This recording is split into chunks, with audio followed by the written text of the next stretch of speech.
Alyssa Naeher ends her sparkling national team career with a win. Despite all his achievements, is Mo Salah actually underrated? And will New York win their first MLS Cup? That and much more here on Wednesday's Morning Kickaround.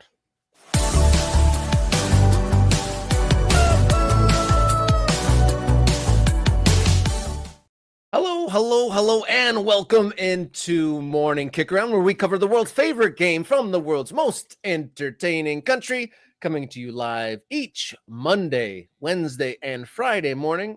I'm Robert Kerr, happy to be joined by my wonderful co-host, Mr. Jason Davis. How you doing this morning? Good morning, Robert. I am well, or as well as I can be during this cold and flu season. But we soldier on. We don't take days off around here unless we have to, and then we take them. Yeah, we haven't yet is probably the overarching thing.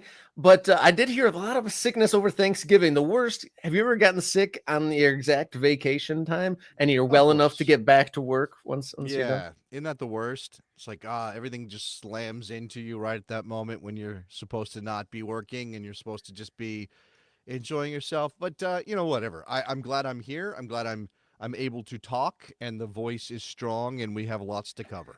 The voice is strong with this one, as is our YouTube channel, Morning Kick Round on YouTube. We are ticking closer to our first goal of subscribers, so be sure to hit that subscribe button and tell every single person you possibly know to do the same.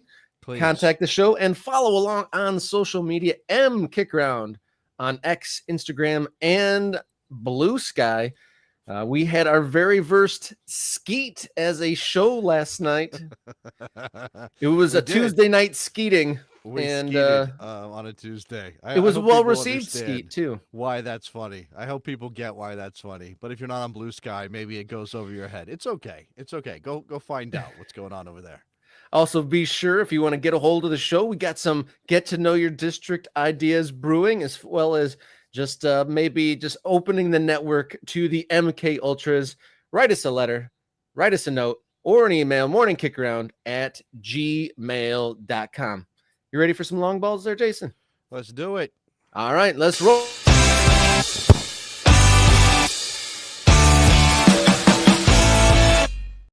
Wednesday's long ball number one. We had a lot of midweek action, but the biggest game on the Tuesday, Alyssa Naeher, goalkeeper for the United States women's national team, finished her last game with a win, a 2-1 victory in Holland. She did. She did. It was. It's funny you're saying it was the biggest game, considering it was a friendly. But obviously, with the listener saying goodbye to the U.S. Women's National Team, Notable, the most notable game. notable, certainly notable, and an end to an incredible career. It was not a good performance by the U.S. Women's National Team. Now, Alyssa Naeher was good. Alyssa Naeher, in fact, Alyssa Naeher kept the U.S. women in the game in the first half, which was an absolutely atrocious performance from Emma Hayes' team in The Hague. You know, there were jokes flying about tribunals and trials and all kinds of stuff because, of course, the international courts are in The Hague. It felt like the U.S. women needed a tribunal to look into their inability to possess the ball. But Alyssa Naeher did her job. I mean, she couldn't keep out that first Dutch goal. Obviously, the U.S. saved by the own goal just before halftime, which was hilarious because they had barely done anything in the attacking end. And then in that second half, they managed to find the goal. Lynn Williams came on at halftime, changed the tenor of that game. Hal Hirschfeld also in the midfield. The midfield was the problem for the U.S. women in that first half. But in terms of what we were celebrating on the day, right? No matter what the performances looked like, and I know there are lots of fans going, what are we going to do at left back? How are we going to replace Alyssa Naeher? Please fix the midfield. Where's the number 9? Those are all big questions, of course, that Emma Hayes has to deal with. But if we're just talking about celebrating Alyssa Naeher's incredible career, she capped it off with a win. It was vintage Alyssa Naeher making some incredible saves. And we would say thank you to Alyssa as we send her off. I mean, sparkling career doesn't really do her justice. I mean, she's broken a lot of records, including Hope Solo's shutout record, the first goalkeeper to take and score a World Cup goal. Won a World Penalty Cup in kick, the yeah. past, Yeah. and then I was going to ask you, of all these accolades and all these big tournament moments, what kind of stands out to you? In a retrospective, a short term hot take retrospective. Yeah, I was looking back at the save rather that Alyssa Nair Yeah, save is that that her new was acronym? I guess Alyssa Nair made that incredible save against Brazil in stoppage time in the gold medal situation last year in or this year. When was that? Was that this year? Oh my God, The my brain is Olympics? broken. Yes, it was the Olympics. It was this year. I That mean, was this year. the thing that moment came, that incredible save, back post, open header. Looks like Brazil's gonna score and change the complexion of that game. And Listener just up to her right, incredible reflexes, makes that save. Of course, that's just one of many. Penalty kick saves, part of her story throughout her career. You mentioned taking a penalty kick. That, of course, stands out. World Cup winner, gold medalist, just an incredible player. I know Emma Hayes, I don't know if Emma Hayes was trying to rile some people up or, what, but she did say that she told Alyssa Naeher that Alyssa Naeher was the best goalkeeper the United States women's national team had ever had. Yeah, that makes you go, okay. You wonder if Hope Solo is searching her own name on social media these days. That's kind of what makes you think about. But Alyssa Naeher has had an incredible career. It is going to be a hole to fill that Emma Hayes has to figure out between now and the next World Cup. I'm really happy that the Olympics went so well and she was able to get that win, because my standout memory would have been her outrage and bewilderment when she thought she saved that penalty Yeah, against Sweden in the yeah, Women's World Cup.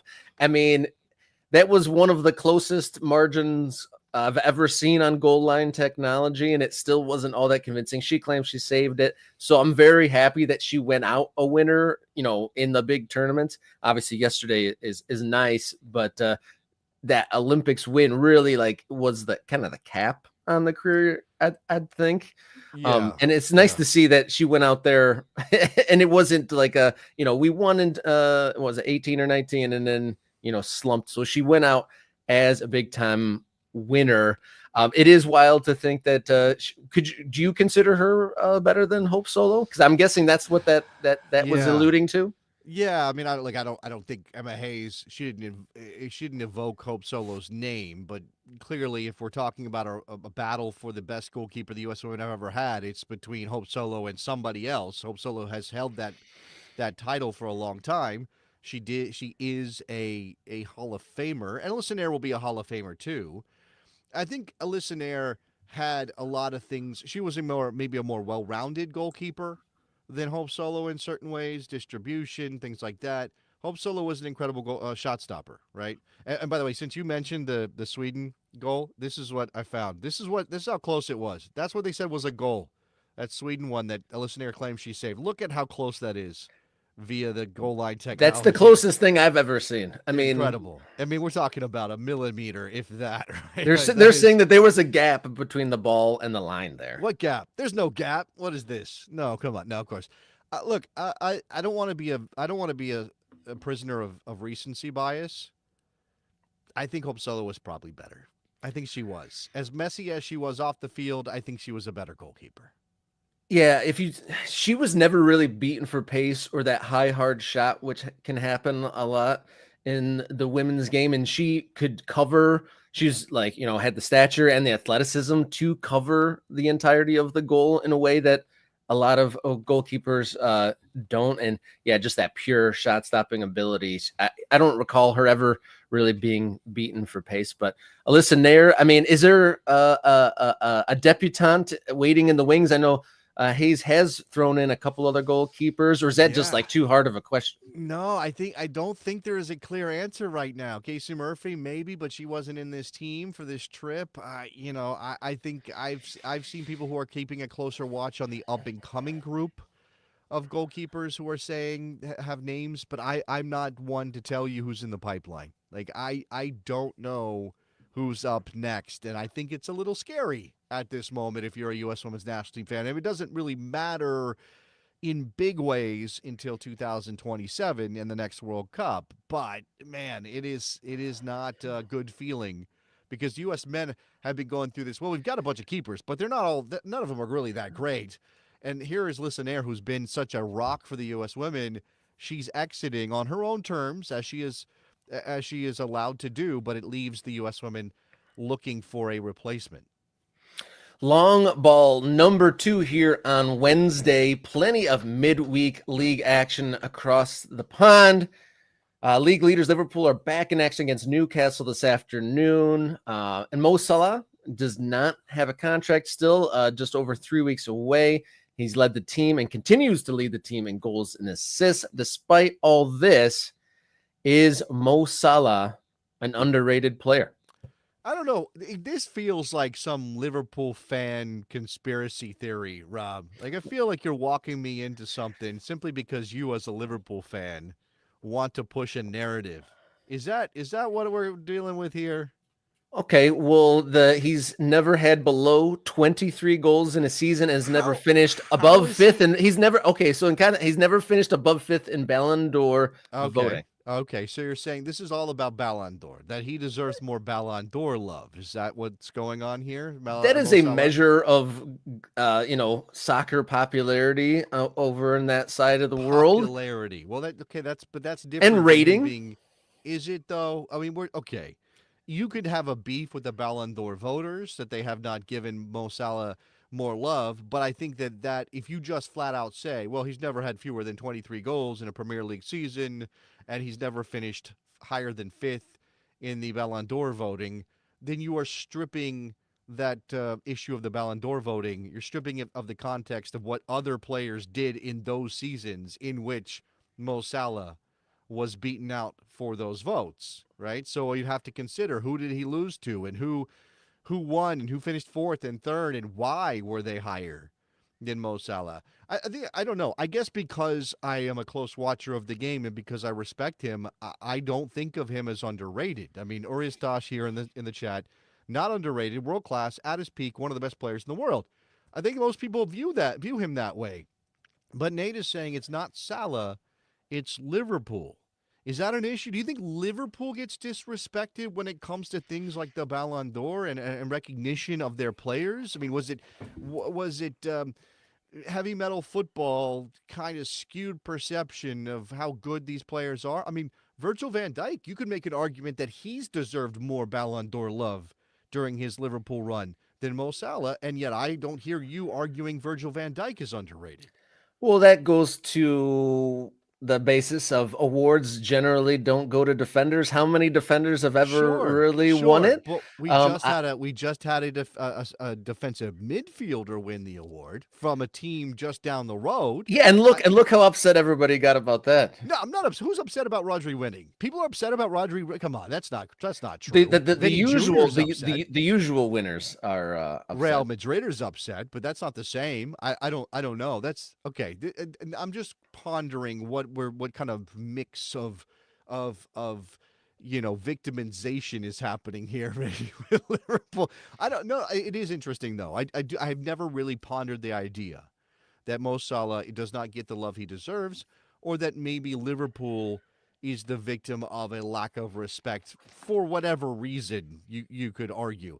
I have seen recently, as I've been looking at my blue sky, and I can't remember who put it out, but there is a very strong argument being made right now that Virgil van Dijk, if we're going to move on from one Liverpool player who's underrated to another who maybe is a little underrated by some people, Virgil van Dijk is the best Premier League defender of all time, full stop.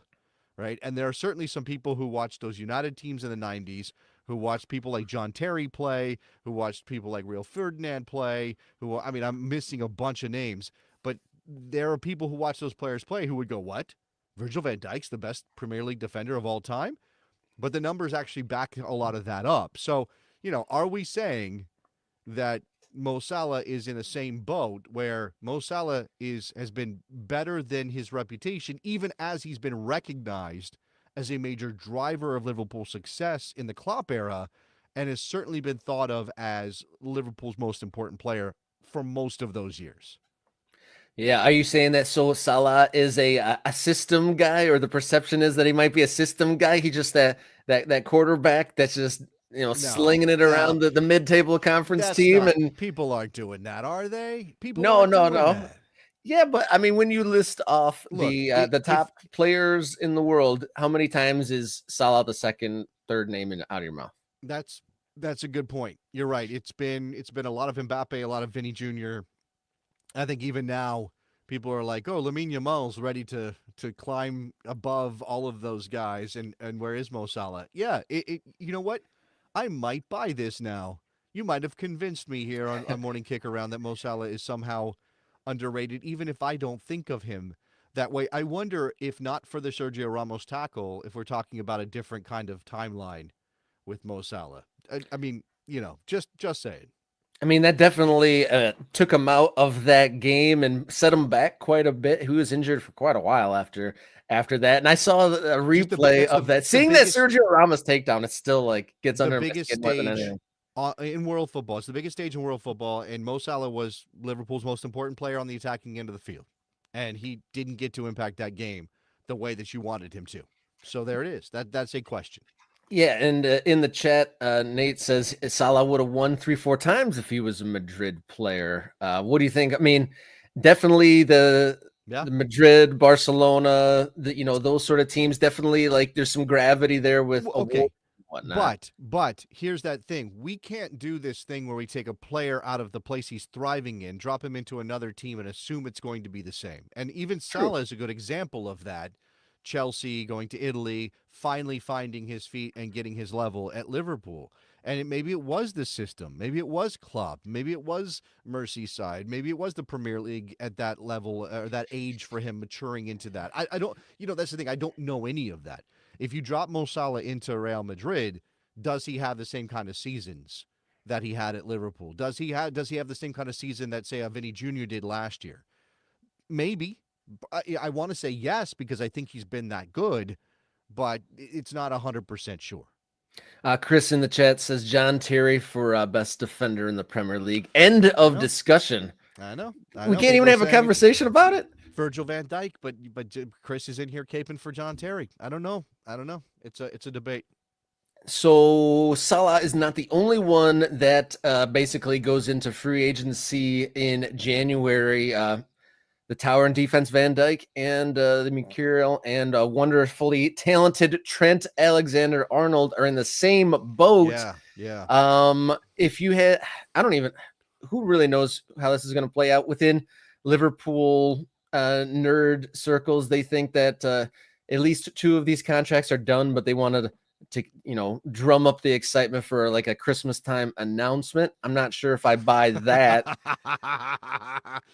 Okay. So if you had to keep Sure. 2 out of 3 as a non-Liverpool connected person, if you had to keep 2 out of 3, who do you keep? Who leaves? Man, so the problem with this is that the dynamics here are that you've got two veteran players who are critical to everything you've been, who are having very good seasons as you chase a Premier League title and as you are leading the way in the league phase of the Champions League. Let's not forget that.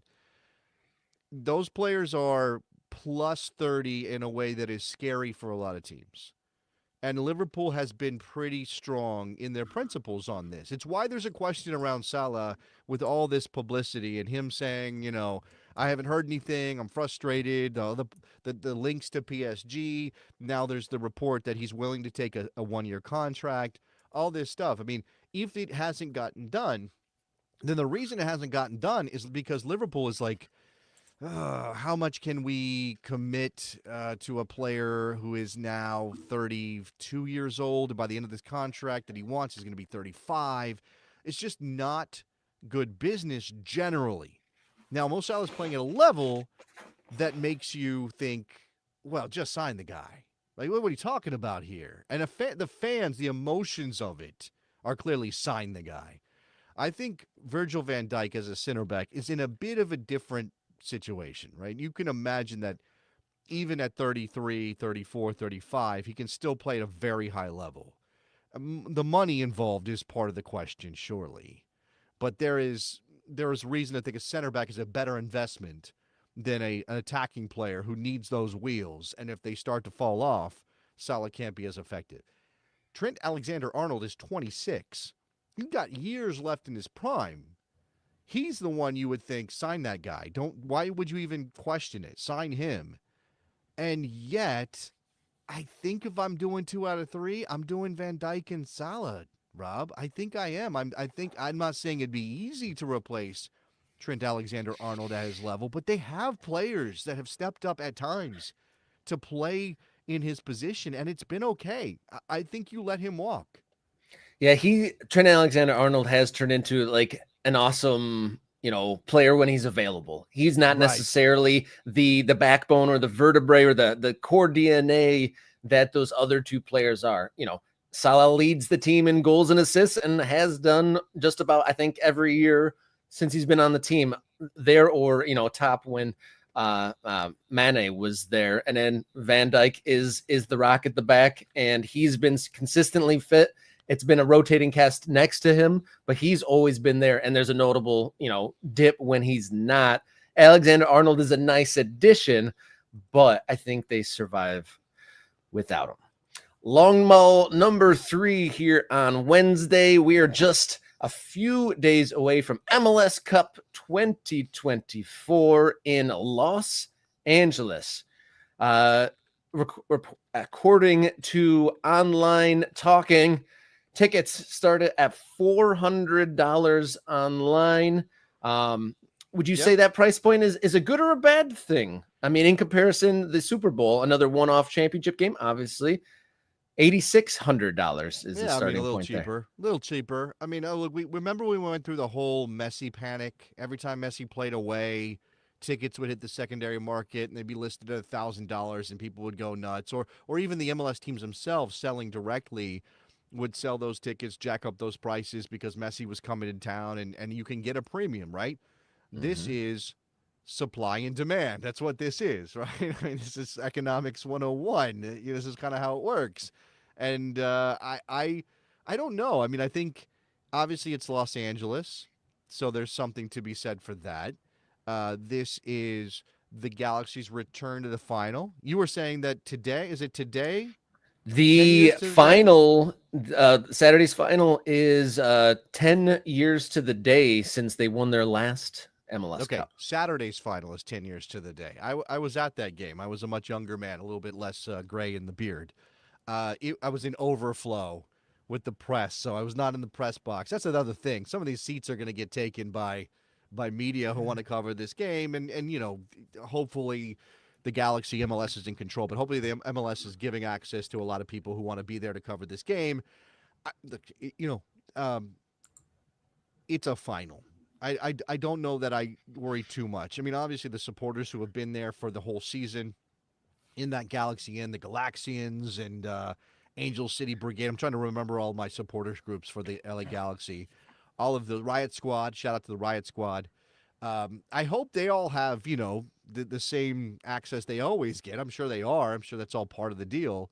But in terms of, hey, I just want to go to the game, paying $400 does not seem like that bad of a thing. I know no Ricky Puig. Star power's dimmed a little bit. But it's New York, LA. Come on. That costs something. Have you revisited our East Coast, West Coast beef, Big E versus Tupac? Yeah. And Ricky Puig, maybe the you're right. I misspoke the last time. Ricky Puig, Tupac out of death row. Meanwhile, I guess Emil Forsberg, that makes him Biggie. I guess that's what that is.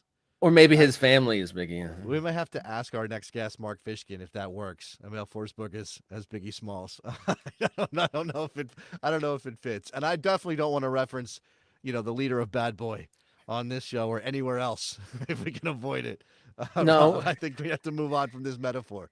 Going back to that, I was always curious why Mace left when he was at the top of the game, but it all kind of makes sense now. That's the benefit of being older. The things that semed odd back in the day, over time they all get fleshed out. You want to get real nerdy about this? There's a documentary about Shine, and I kind of want to watch it. That would be a thing. Yeah, because the wasn't the I don't know even know if it was true, but apparently, like I remember back in the day, Shine is the one that took the fall for Yeah, the boss man back yeah. in the day, right? Is that That true? that I believe that's what comes out in the documentary, which again I have not watched yet, and that is that is a level of hip hop nerddom. I don't know if we want to bring to morning kick around exactly. I as we get to know each other doing the show, I feel like we have hip hop nerddom Yes, is yeah, part of our together part of yeah. the Venn diagram. So Hmm. it might be worth traveling down there. Maybe a watch along with Shine on the Oh, Shine story.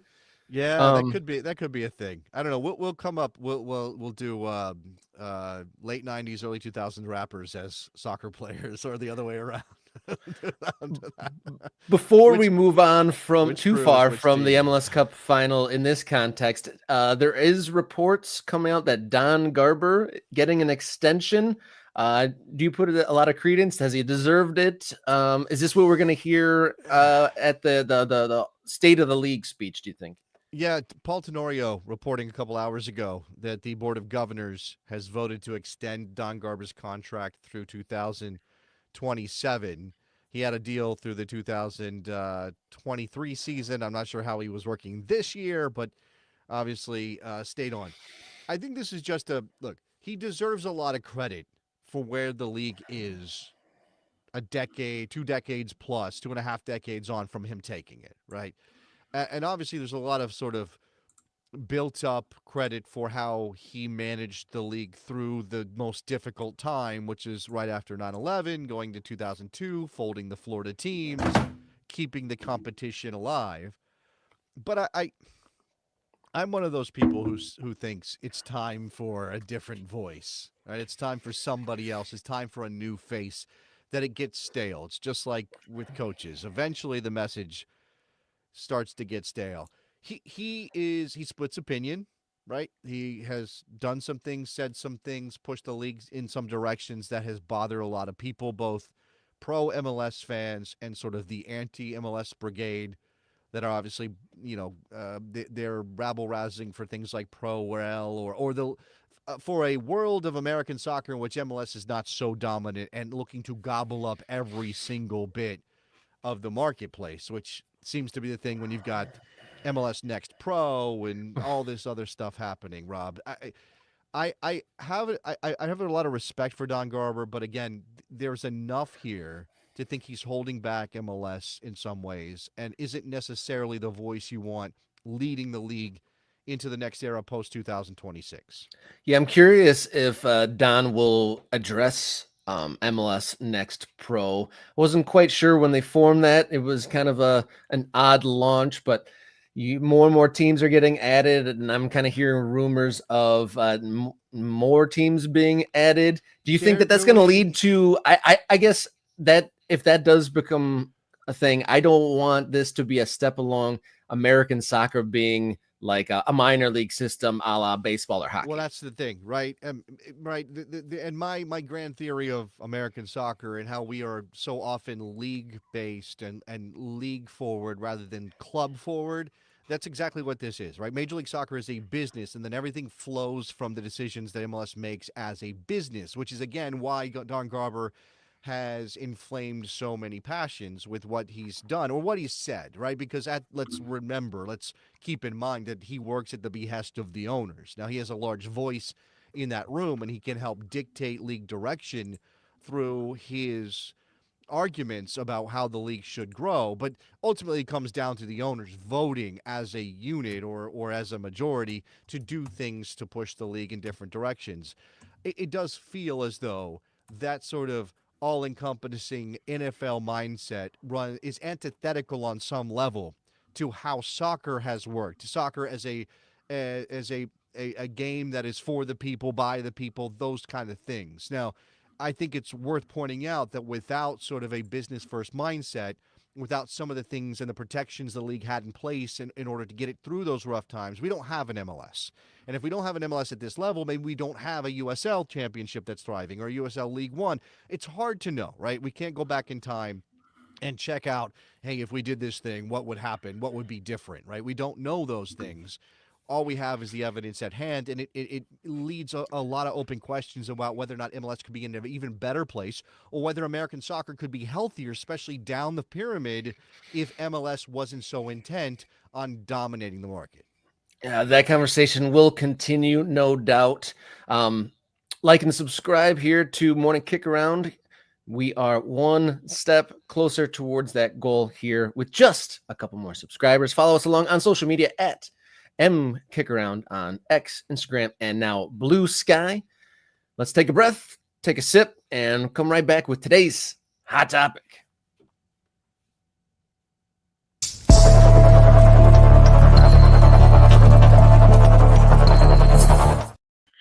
All right, Wednesday's hot topic. We're just a few days away from MLS Cup final. Today's hot topic: are the Red Bulls going to win their first MLS Cup? And to help answer that question, we are happy to be welcomed by host of the long-running Seeing Red podcast, MLS original, New York soccer expert, Mr. Mark Fishkin. Welcome to Morning Kick. Thank you so much, guys. It's great to be here. Hi, Mark. Hey, Jason. What a treat. So long since I talked to you, Mark. Sorry. Just 48 hours, not even, but great. You were leading with something. You had some grand statement about the Red Bulls and this achievement, right? You were going to say something fascinating right there, and I stepped on you. It's all good, man. It's a very exciting and unexpected end to Red Bull seasons, which usually end with tears and heartbreak in a much earlier playoff round, as it's been since 1996. But I think Red Bull fans are over the moon about what's happened during this playoff run. And I mean, they are in a great spot coming into Saturday's final, and they're feeling, I think, really confident. I do think it's interesting that this is sort of happening with this whole Cinderella thing around the Red Bulls. I mean, we don't have to get into the psychology of this or unpack the entire history of this club, but of course, this is the original New York franchise of Major League Soccer, right? And because you're New York, Mark, that comes with all these expectations. There's sort of a glamour level. Yes, you're wearing your Metro Stars jersey. I see that there. It's sort of like the weight. It's the Yankees, the Giants, the Knicks. It's all this, like, you're supposed to be good, and if you're not, it feels even bigger failure. And yet here's the team in a 7th seed going into a final, years after the Red Bulls did have some of the best teams in the league during the regular season. So how does that feel as part of the story of this season? Well, it feels great, and I think a big part of why New York has been able to get through. Yes, they were the 7th seed, and yes, they had a pretty dreadful second half of their season, but remember that they were missing their number one guy, Emil Forsberg, through almost the entire second half of the year. And with Forsberg on the field, New York is 11-3-5 this year. Whew. And so, they started off really, really well. They were 8-3-5 earlier in the season. They were in first place in the East 6 weeks into the season.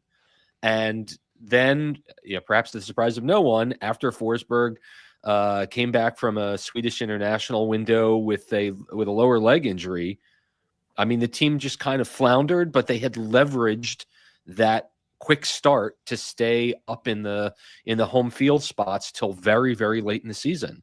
Forsberg came back late, took a few games to get going, and they've put together some fantastic defensive efforts, and here they find themselves in the final. So I know there's a lot of what has happened to New York. What happened is their best player came back healthy and really picked everything up just where he left off.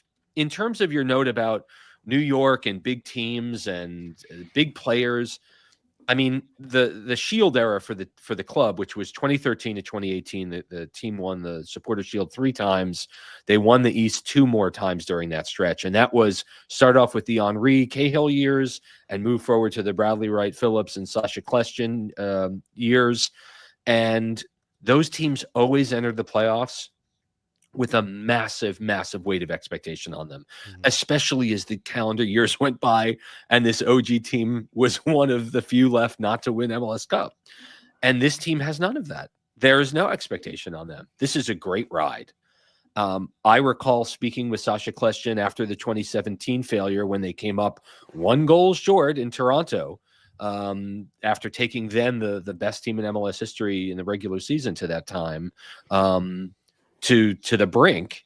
And Kleshtin said, you know what, we want to be the first team to deliver for these fans so badly that if anything goes wrong, they freeze up and they tighten up and they hit the post and Bradley's shot goes in the 10th row and it all goes wrong. And this team, to their defense, they've made almost no mistakes, but they don't have any expectation on them. And that's the reason why they're successful. On this playoff run, the Red Bulls have defeated Columbus, New York City FC, and Orlando. At which round did Red Bull fandom in general start to believe that this was a thing to actually genuinely get excited for? Yeah, well, it was clearly the first round matchup against Columbus, who I think most MLS watchers understood as playing the most attractive, the best soccer. Miami's season notwithstanding, they were really a complete team. And New York went into Lower.com Field the first game of the first round. They got the early goal, Felix Carvalho with a great grab off a corner kick, and they just defended as a team for the rest of the game. It was a long time to go, but getting that win, I think, gave everyone's eyebrows went up and said, oh, wait, we can play. This is a team, by the way, that beat Miami during the regular season, that swept Cincinnati during the regular season, that took LAFC. LAFC had a late goal against them to draw in LA. So this is a team that had played very well against good teams, played not so well against teams they should have beaten. But nevertheless, I think they have a ton of confidence. The game at Citi Field against NYCFC was one of the best nights for this franchise ever. The first ever Hudson playoff derby. New York was up 2-0 a half hour in, made it stand up. The City fans were quiet. The Red Bull supporters were singing loud and proud throughout the entire match. And then the Orlando match was, again, getting the first goal is so important to any team in any game. But given the Red Bulls' defensive strength, scoring first meant everything in that Eastern final. And here we are, 90 minutes away. It's crazy. It is. Sorry, Rob, go ahead.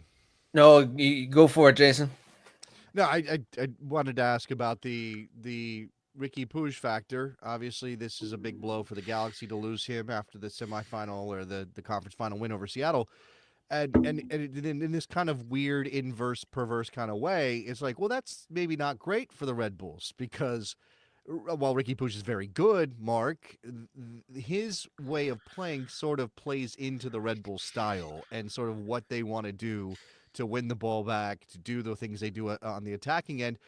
And with him off the field in this game, we don't know exactly how the Galaxy will handle possession and sort of who will be their focal point without Ricky.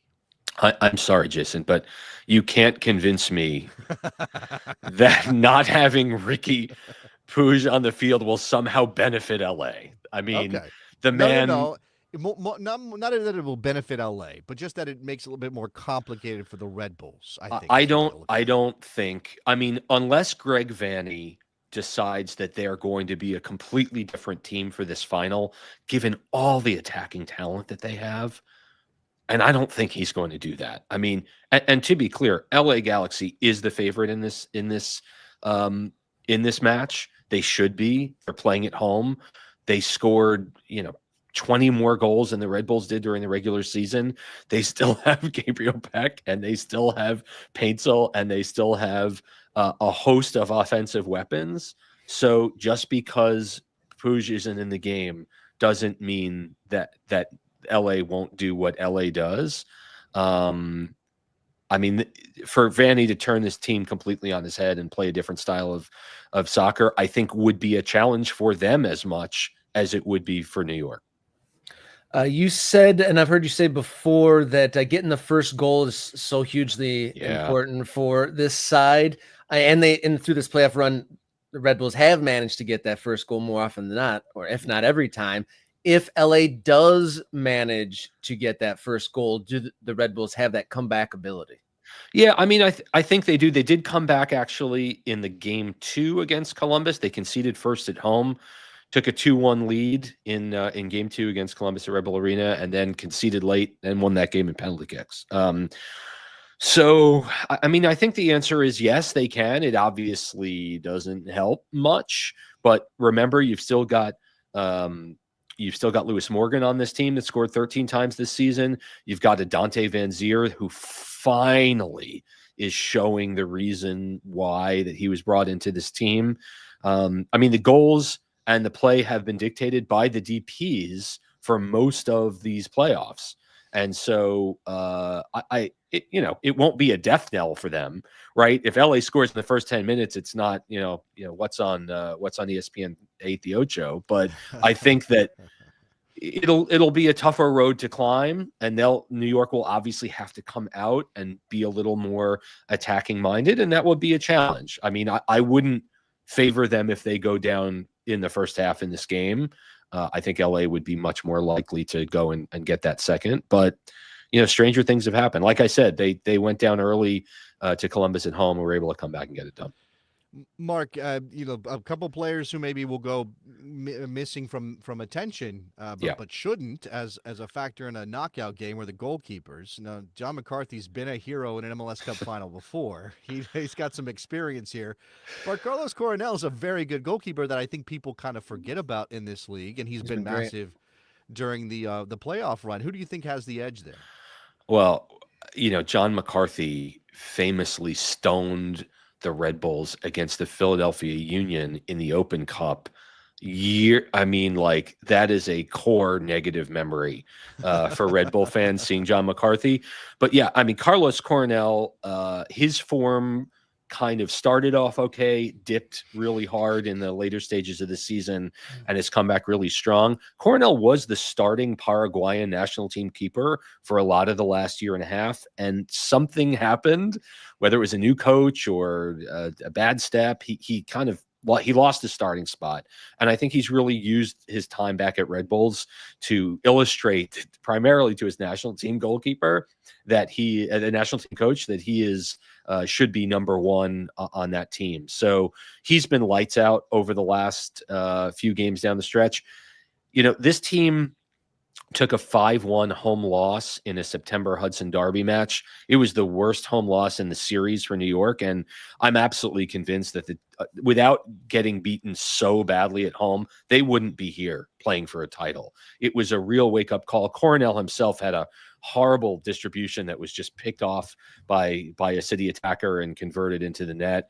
And since that game, he's been head and shoulders above his form for the rest of the year. So, yeah, I mean, Coronel cold stone stop of Facundo Torres in the first half at Orlando. That ball, perfect pass, shedding the defenders. Torres has the whole net. He shoots, causing Coronel to dive to his left to make the stop. And at that moment, it's like, oh, no, this is happening. We're going to do this today. It was fantastic. Mark, I wanted to ask you about this is one of those cases where, and this is pretty typical in sports, love the team, don't love the people in charge necessarily. Oliver Mintzlaff kind of famously not that long ago said MLS is developing too slowly, and they're not getting enough out of the Red Bulls as an organization. I think he name-checked Tyler Adams and said, that's it, that's all we got. What is the relationship right now between the fan base and Red Bull Global and this project? I mean, you want to win a championship, but that feels like rewarding the people who have been a little bit lax in their attention to your club for some time. Yeah, I think that's a really valid point. I think New York Red Bulls fans have a hate-dislike relationship with global ownership. The summer transfer window was famously bare, other than Frankie Amaya's replacement, Felipe Carvalho. And all he's done has scored 2 of the biggest goals in the playoffs. And so what looked like a dreadful summer window has turned out to be a fantastic summer window, because look who they brought in. There's been a lot of rumored signings, a number of rumored signings. And I'd like to think, I mean, Mintzlaff's comment is not wrong in the sense that during this project, it really has been only Tyler Adams, who's, for my money, a generational talent for U.S. soccer, if he can stay healthy. But he is literally the prime and sole asset that's come out of this system. I don't think John Tolkien's on this team next year. I think he's getting the tab. He's moving up and moving out. And whether it's to Salzburg or Leipzig or whether it's somewhere else, I think he's leveled up and out of MLS.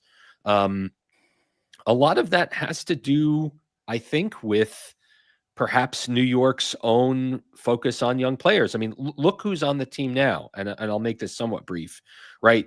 You've got the Nealis brothers. You've got Danny Edelman, who in my money is the next to go. You've got Peter Stroud, who played for an injured Caravaggio against Orlando, did phenomenally well. You've got a young Cam Harper, who's leveled up big time this year. You've got a lot of local and academy kids that are getting meaningful minutes. So the idea that Red Bull Global hasn't seen this class of New York homegrowns develop is kind of on them, I think, at the end of the day. It's always an interesting mix. How many homegrown talents, how many young talents do you bring in and level up? You know, they made money on Caceres. They made money on Frankie and Maya. If it's just, hey, our German teams and our Austrian teams haven't seen the value enough to sign these guys, I think that's on them because New York is developing young talent. Coming back and looking at Saturday, final kind of question here. We'll get to the big one, two-parter. Are Red Bulls going to win their first MLS Cup Saturday? And what will you personally do to celebrate if that happens? Ooh. So I feel really good about Saturday, and perhaps the 28 plus years of heartbreak and misery have made me ridiculously optimistic. I think New York can win this game. I think they're playing with so much confidence and belief in themselves and belief in the tactics. Sandra Schwartz, who we really haven't touched on at all during this chat, has been terrific, getting his team to play the same way, whether things are good or bad. It's just next, let's go, next ball.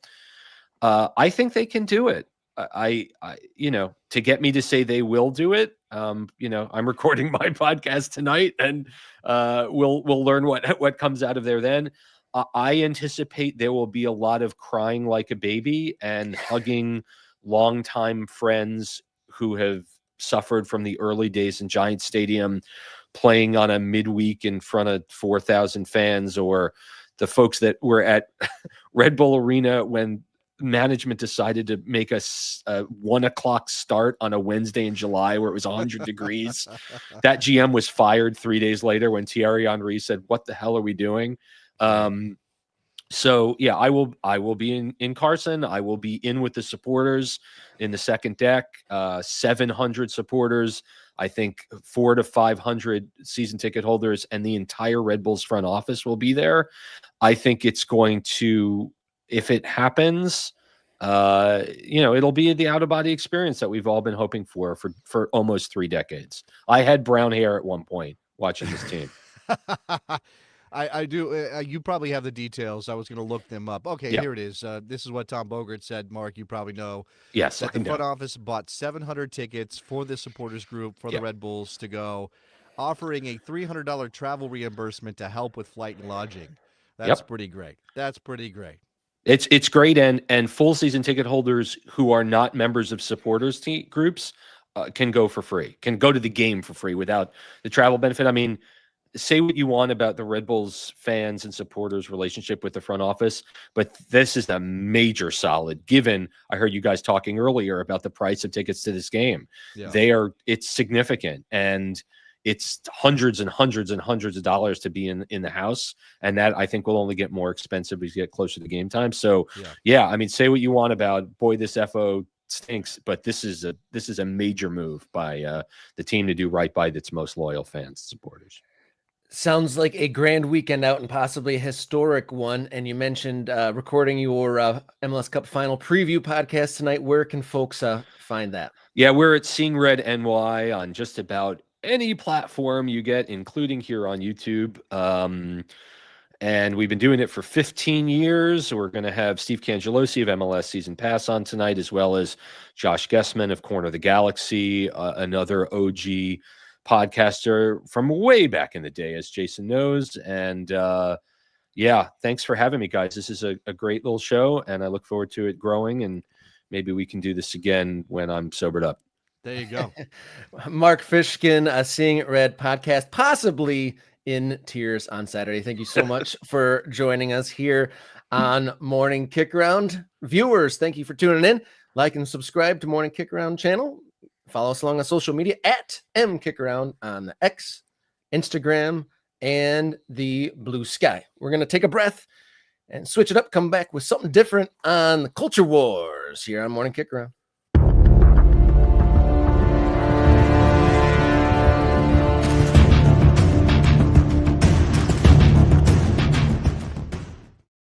Culture War coming back home with our final segment of the day.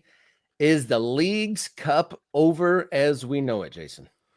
Well, this is an interesting rumor that has popped up in the last couple of days as leadership from various MLS clubs have done their postseason recaps, their debriefs, and have talked to media about roster moves. There's kind of come out this story that perhaps the Leagues Cup is on the chopping block. I will bring up this first. This is from Jose Roberto Nunez, who covers the Philadelphia Union. He asked Ernst Tanner, who of course is the general manager, president, muckety-muck, sporting director, whatever his title is, at Philadelphia. He asked him about his roster and the size of it and those kind of things. And I will point out that third paragraph. In recent seasons where we had less tournaments, and by the way, this will be the case this season as well, because we all know we don't play the Champions Cup, but we are also out of the Leagues Cup. He just kind of dropped it there. Just kind of like, oh, here's a thing that happened. We're out of the leagues. And everybody's like, what? Wait, hold on. Isn't this Leagues Cup thing an annual tournament happening in the middle of the MLS season with all of the MLS clubs and all of the Mexican clubs? And didn't we just go through this whole deal? Like, what are we doing here? What is this? So Ernst Tanner says this, and then we get this. I'm going to play a video here. This is Chris Albright, general manager of FC Cincinnati, responding to a question about this story. Philly's GM kind of hinted that they won't be in the Leagues Cup this year.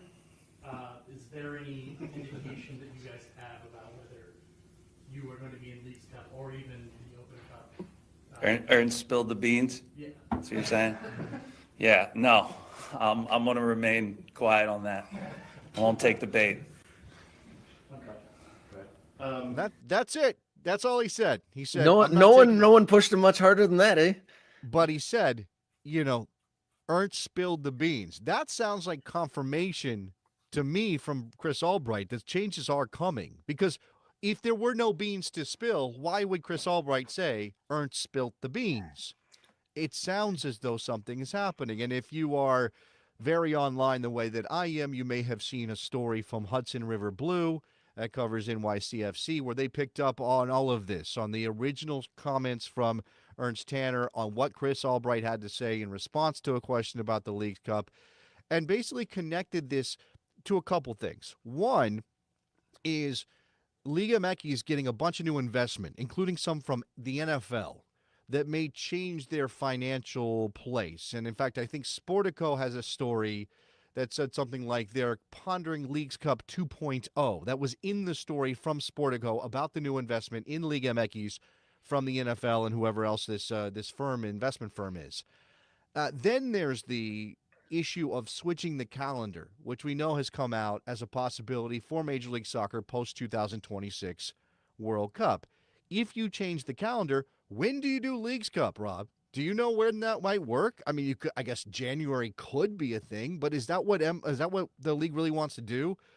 Put Leagues Cup in the middle of the winter when you can't play in places like Montreal, you can't play in places like Minnesota, you can't play in places like New England. I don't know. It sounds like maybe there's some real fire to this smoke. Yeah, it leaves so many things in question. This little spilling the beans comment just kind of unfurls this whole avalanche of possibilities. Because I mean, we had the like you said, the calendar switcheroo rumor came out, which seemed pointed at the time about a month or so ago, and then we have this. It just kind of a tournament that already seemed like it was an extra that was maybe not necessarily pertinent on the grand scheme of things. Like there's just out of the blue another tournament, And then, yeah, where would you put it at all? It already was out of place, and then he switched the calendar. And I just realized between this and also the FIFA Club World Cup, 2025 is filled with lots of unpopular tournaments. Yeah, do you want to have a Leagues Cup going into a Club World Cup? Is that the order that would have to happen in? I mean, again, it's just too much. It's just it feels like, I think when I say the word unnecessary, I mean for fans and certainly for players who are being asked to play so many games these days. But I don't know that I believe it's unnecessary from a financial, economic perspective for Major League Soccer and Liga MX. It is too much. It's too big. It's too ambitious, which sets it up to be a failure when you suddenly can't fit it into your calendar anymore, when other things come at you and you need to adjust. But if we're talking about how these leagues in this part of the world are supposed to grow to a level where they can one day imagine competing with the likes of the Champions League or even Copa Libertadores, which I'm here for the argument that maybe they shouldn't be trying to do that, but I don't know that there's anybody who runs a major corporation, and that's what Liga MX and Major League Soccer are, who thinks, you know what we should do? We should just hold pat. We should just stay right where we're at. Like growing, we don't need growing. Who needs to grow? No, we're just going to stay where you're. Nobody does that. Everybody's pushing. It's the nature of capitalism. You want to take down capitalism? That's a different podcast. That's a different radio show. That's a different YouTube channel for that. But if growth is the thing, how do you even get to a place where you can conceive of competing when you lack that big-time international competition? And you can mention Champions Cup, but everybody knows Champions Cup is weighed down by a lot of things. And if you are going to grow, Leagues Cup is a way to do it. It's an imperfect way. And it's, again, you put it in jeopardy from the moment you start doing it because of things like this, because Club World Cup is coming, because the calendar might be changing, because Liga MX's priorities might change, Major League Soccer's priorities might change. And I hate that we keep doing this thing where we start something and then like a year or 2 or 3 in, we're like, yeah, no, that doesn't work. So we're never getting to a place of repetition, which creates habits, which creates the kind of fandom that then gets passed down from generation to generation, Rob. Part of that article, the was it Hudson River Blue Yes. article that you put in Yes. there, was also mentioning just how there's like a possible big restructuring Liga MX in itself.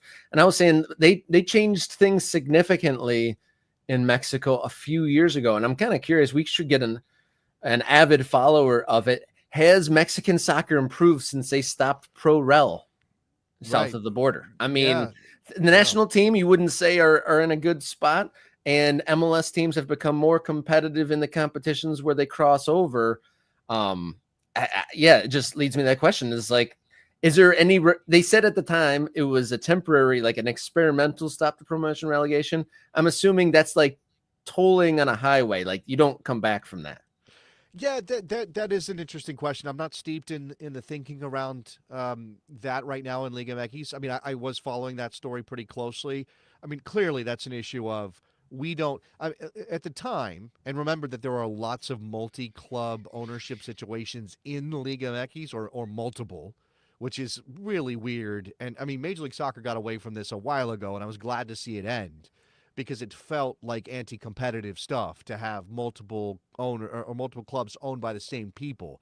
Liga MX still does this, but they also lack for well-run clubs outside of the top division. And they were basically like, every time they would get to that place of like, who's going to be promoted? I mean, even before the end of promotion and relegation in Mexico, by the way, Rob, they had the rules were you had to aggregate the points over the last 3 years and all this. It was very complicated formulas. It wasn't simply win the second division and you're in the first division. They didn't do that. And I think they only limited it to 1 or 2 teams getting promoted every year anyway. So they had already taken steps to limit the impact of promotion and relegation in Mexico. And then killing it off was about the economics of it. You could say there were legitimate reasons for it, but they also created that situation, right? They created a situation where there wasn't incentive to invest in those second division teams because promotion was effectively closed off, or because the rigorous standards of going up to the first division made it very difficult to survive in the second division, which, by the way, is part of our issue here in the United States. That people will argue there's no investment